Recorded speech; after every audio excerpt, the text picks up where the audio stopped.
Bem-vindo ao InCore Talks, o podcast do InCore HCFM USP. Bem-vindos ao InCore Talks. Hoje nós vamos explorar a fascinante história da cirurgia das cardiopatias congênitas. Nosso convidado hoje é o professor Dr. Marcelo Jatene. Ele é o chefe da divisão de cirurgia cardíaca infantil aqui do InCore. Eu sou Leonardo Miana, sou cirurgião assistente aqui da divisão de cirurgia cardíaca pediátrica.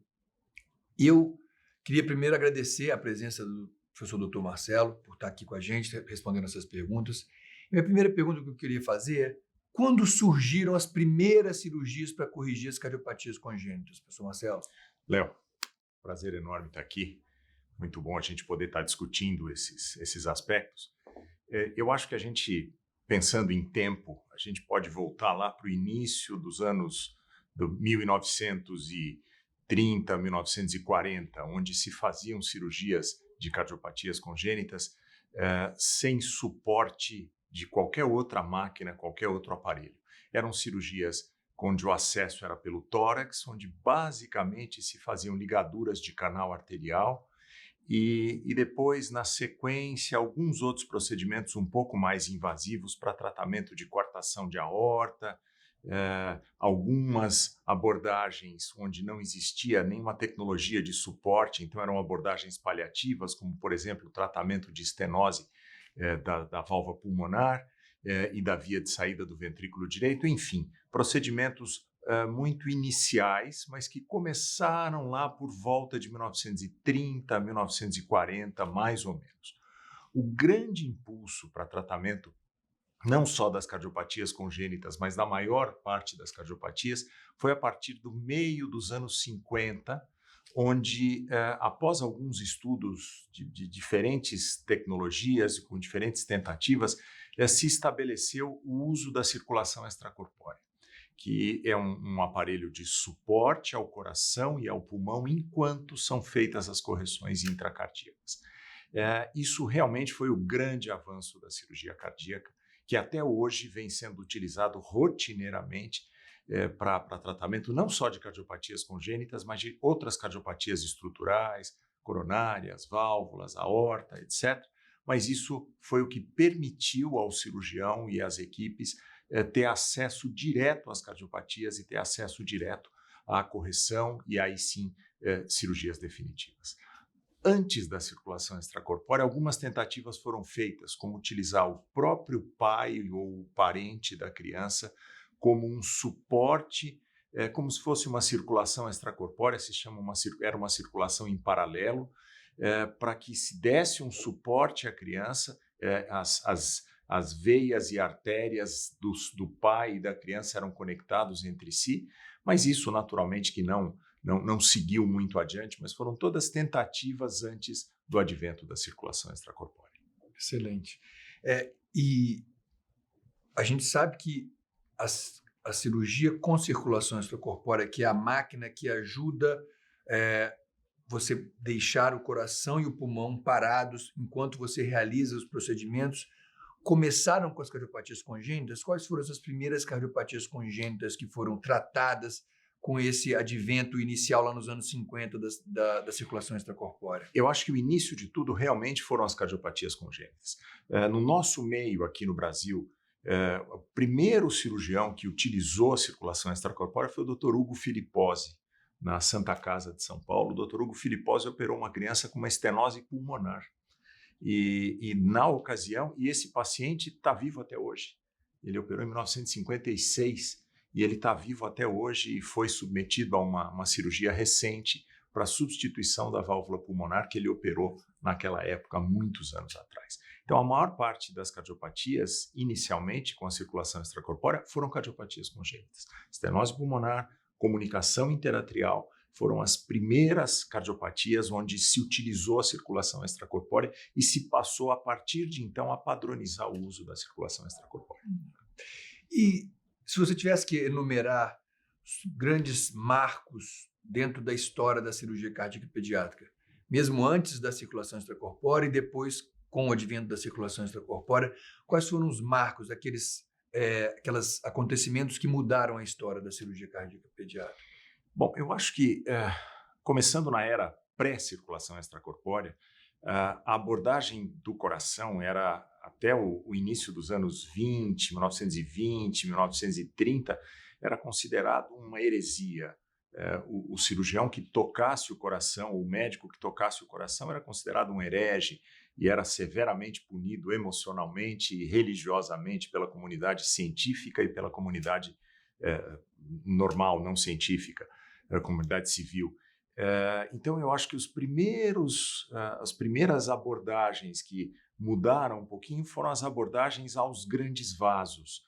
Então, em 1944, foram feitas as operações onde se realizou a correção da coartação de aorta. Esse foi um dos marcos iniciais. Depois, com a circulação extracorpórea, é que as coisas realmente tomaram um impulso muito grande. Existiram algumas propostas cirúrgicas, algumas propostas técnicas que mudaram o rumo de muitas cardiopatias congênitas. Para exemplificar algumas, a própria padronização do tratamento das cardiopatias de hipofluxo, onde as crianças eram roxinhas, cianóticas. O grande impulso que aconteceu foi numa era pré-circulação extracorpórea. É uma operação que é utilizada até hoje, foi desenvolvida na Universidade Johns Hopkins, em Baltimore, conhecida como operação de Blalock-Taussig, que hoje em dia se convencionou utilizar Blalock-Taussig-Thomas. Foi um esforço conjunto da doutora Ellen Taussig, que era uma cardiopediatra, o Dr. Alfred Blalock, que era um cirurgião, e o Dr. Vivian Thomas, que era um técnico de laboratório, que depois passou a ser considerado tão importante no processo. Isso foi no meio dos anos 40.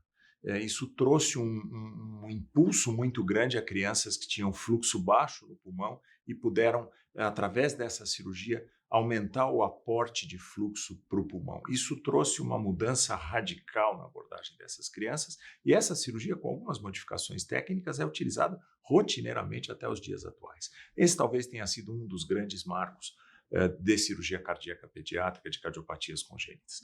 Depois, com a circulação extracorpórea, a padronização das técnicas para tratar a própria tetralogia de Fallot. Isso foi feito lá no início dos anos 60, mais ou menos. Cirurgiões nacionais brasileiros tiveram grande contribuição nisso. O professor Zerbini foi um dos cirurgiões com maior experiência no mundo para tratar cardiopatias congênitas cianogênicas, tipo tetralogia de Fallot.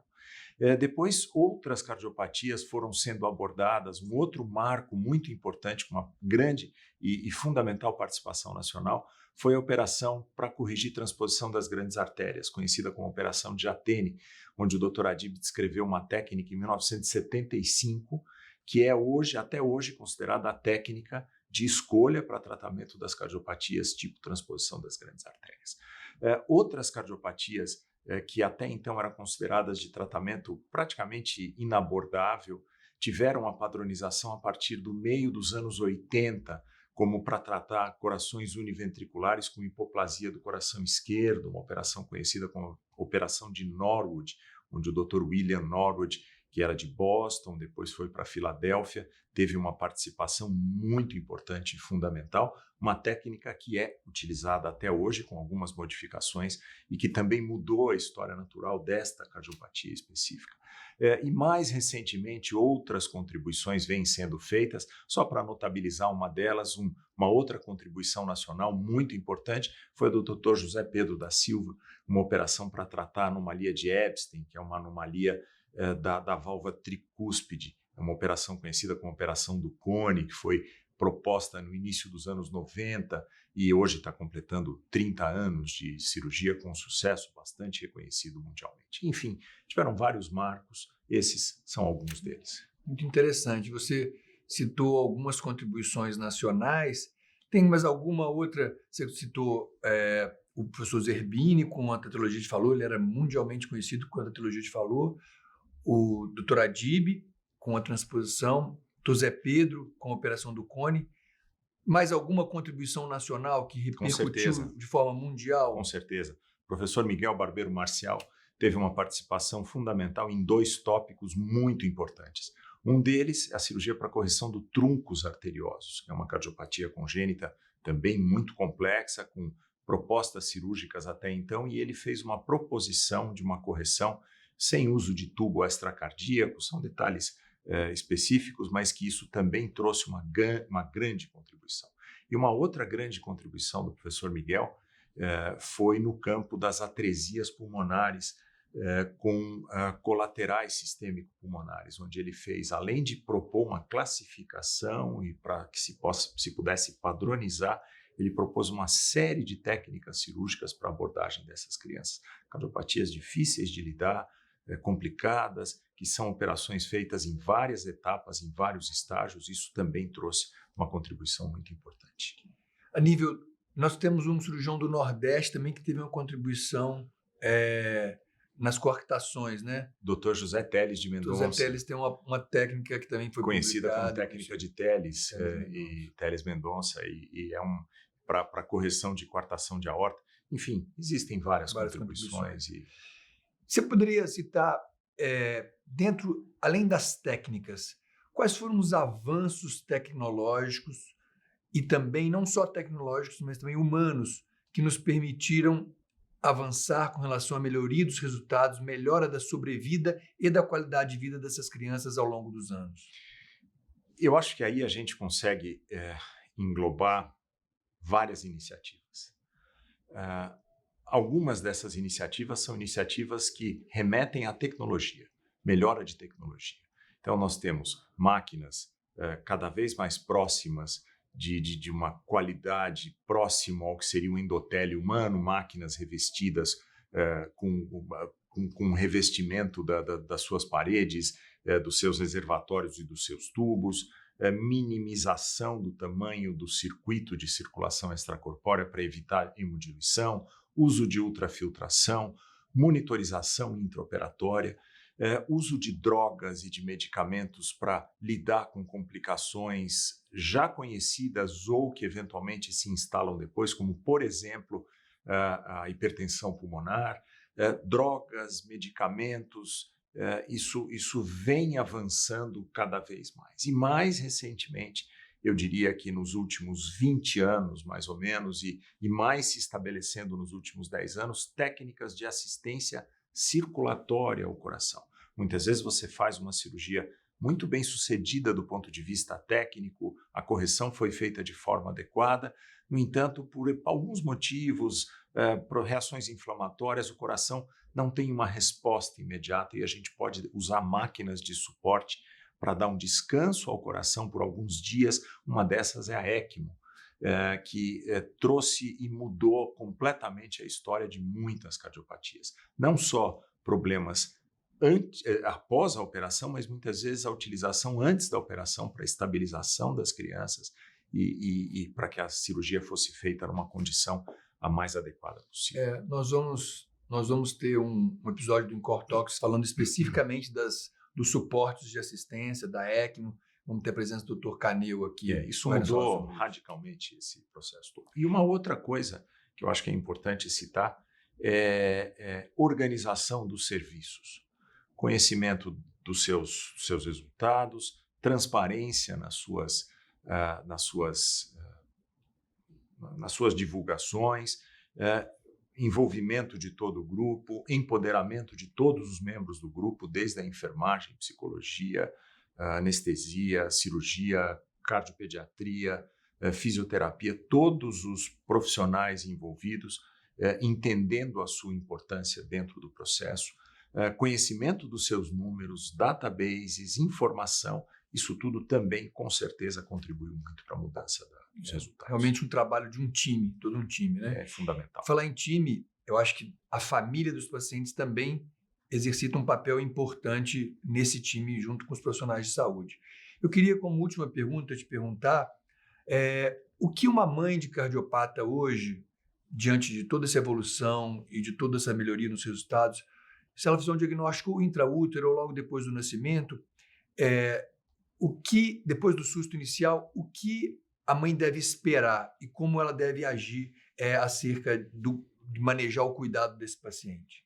Esse eu acho que é um ponto fundamental. Isso foi uma das coisas que também avançou demais nesses últimos anos, que é a possibilidade de se fazer o diagnóstico intraútero, diagnóstico fetal ou eu não digo diagnóstico, mas uma suspeita diagnóstica da cardiopatia congênita que só pode ser confirmada após o nascimento. Mas, em função disso, é possível se programar o parto, se programar o nascimento dessa criança numa instituição com estrutura para cuidar tanto da mãe quanto da criança. Então, esse eu acho que é um dos pontos fundamentais. O que esperar desta cardiopatia em questão depende um pouco do diagnóstico, da complexidade e do tipo de abordagem que essa criança vai precisar. Existem recém-nascidos que precisam ser operados no primeiro, segundo, terceiro dia de vida, porque senão a evolução vai ser muito complicada. Existem outros que nascem, são apenas observados, técnicas de suporte, e essa criança segue em acompanhamento clínico para ser operado no momento adequado, alguns meses depois ou mesmo poucos anos depois. Então, vai depender um pouco do diagnóstico, mas o que é mais importante é que essa família tenha suporte de profissionais que estão habituados a lidar com esse tipo de problema.